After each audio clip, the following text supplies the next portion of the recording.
Kembali lagi di Ruang Cerita. Ceritakan pengalamanmu. Oke Kak Hanif, kembali ke pembahasan yang tadi nih. Ada berapa sih yang mengerjakan azam acan tuh? Untuk sekarang yang ngerjain itu ada 11 anak yang pasti. Yang dari santri itu? Yang dari santri. Yang Kalau dari kalau dari saya dan teman saya ya cuma Ya. 2 orang. 2 orang? Masih sama seperti yang awal pembuatan azam dan acan. Wow, keren ya. 2 orang doang. Itu yang senior ya? Itu emang dari yang dihandle tuh dari Kak Hanif sama Kak siapa yang satunya? Kak Tajib. Kak Tajib sendiri atau masih ada atasan lagi? Sebenarnya kan kalau dilihat dari sejarah itu sebenarnya azam acan itu ada Pak Rofi, ada ya nggak bisa disebutin lah teman-teman banyak. Tapi ya yang secara resmi lah dipasrahke itu bahasa Indonesianya apa ya? Pasrahkan. Iya, dipasrahkan. Yang Jadi pasrahkan ya? Itu saya sama Pak Tajib. Atasannya paling ada Pak Rofi yang menjadi pembinanya. Ya. Katanya azam acan udah memproduksi sesuatu nih Kak. Apa sih? Harus dikasih tahu ini. Iyalah, kalian semua harus wajib tahu. Biar semua pada beli. Kalau suatu produksi apa, mungkin majalah atau apa, ada? Yang sudah pernah dibuat azam acan itu ya, yang pasti animasi. Yang kemarin baru launching itu majalah buku doa anak. Iya.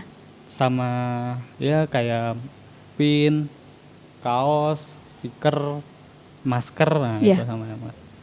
Itu satu set atau dijual di kayak? Kalau untuk penjualannya sendiri, kalau untuk majalah itu biasanya ada paketannya ya. Iya. Ya kalau satu buku ntar dikasih bonus pin, masker dan kawan-kawan itu.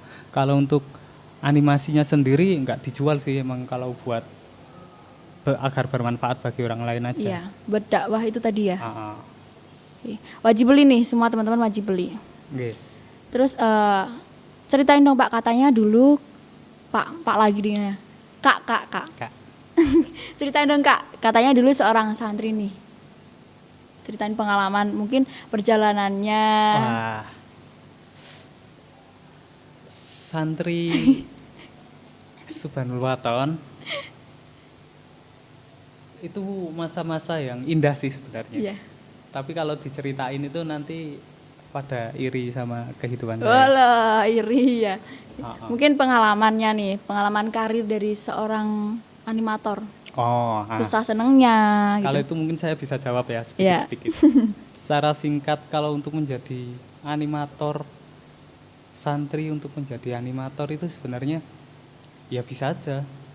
Kalau menurut saya santri itu malah bisa menjadi semua segalanya. Mau jadi apapun bisa. Soalnya kalau dari segi animasi aja, saya itu belajarnya otodidak, emang nggak ada mentornya. Soalnya dari awal itu ya animasi itu nggak ada pada zaman saya ya. Multimedia itu kan nggak ada animasi di SMK. Kalau di kuliah ada, tapi saya nggak ambil. Teman saya yang ambil. Terus teman saya ngajarin saya sedikit-sedikit sampai saya bisa gitu. Terus belajar otodidak benar-benar sendiri itu? Iya, saya sama teman saya aja. Ya saya bukan kata-katanya otodidak karena saya diajarin teman saya, nggak dari guru atau saya siapa gitu. Pengalaman menyenangkan dan menyedihkan? Cerita nih, boleh cerita? Pengalaman menyenangkan dan menyedihkan menjadi animator. Kak Hanif sendiri nih, dari pengalaman hidup Kak Hanif. Kalau untuk mengerjakan azam dan acan sendiri, itu mungkin paling senangnya itu dari apresiasi teman-teman ya. Kayak ada ibu, wah terima kasih ini bermanfaat buat anak saya. Itu kan suatu value tersendiri. Iya benar. Bahagia sendiri itu kan. Kalau untuk kesedihannya paling lebih ke bosen sih, bukan sedih atau pengalaman. Bosennya suntuk gitu. Bosen dari gini, soalnya ya kalau bikin animasi itu kan ya itu kan tadi yang saya katakan, gambar per kepala itu bisa satu adegan itu bisa gambar 5-6 kepala gitu kan. Kalau gambar terus cuma pegel doang. Tapi kalau bosen kan ya semua yang terpaksa kan emang sudah menjadi santri kan sudah terbiasa terpaksa Yeah. sampai menjadi kebiasaan. Jadi ya bukan termasuk kesedihan kalau menurut saya. Jadi kalau ngomongin kesedihannya ya nggak ada sih. Pengalaman mungkin dari Kak Anda sendiri selain jadi animator, atau mungkin pernah kenapa karena mau jadi seorang animator ada aja halangannya gitu, cerita aja. Iya. Sebenarnya animator kan bukan satu-satunya pilihan ya, atau wah kalau santri jadi animator enak ya, bisa bikin ini ya enggak juga sih. Semua punya kelebihan dan kekurangannya masing-masing. Bahkan saya sebelum jadi animasi itu sebenarnya saya kan dulunya membuat web, ya kayak TKJ itu sebenarnya malahan.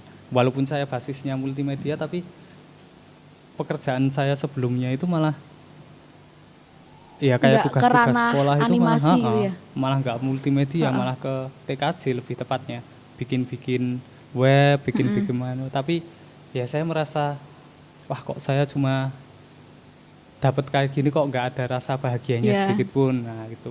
Terus saya coba animasi, bikin satu animasi sama Pak Tajib itu, sama teman saya.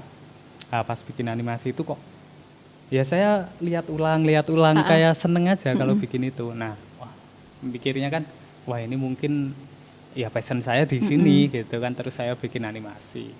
Mungkin dulu ini udah jadi hobi atau gimana sih? Kalau dikatain hobi enggak juga sih. Lebih tepatnya kalau bikin gambar atau lainnya itu bukan di hobi tapi lebih ke suka. Kalau hobi saya kan hobinya mancing.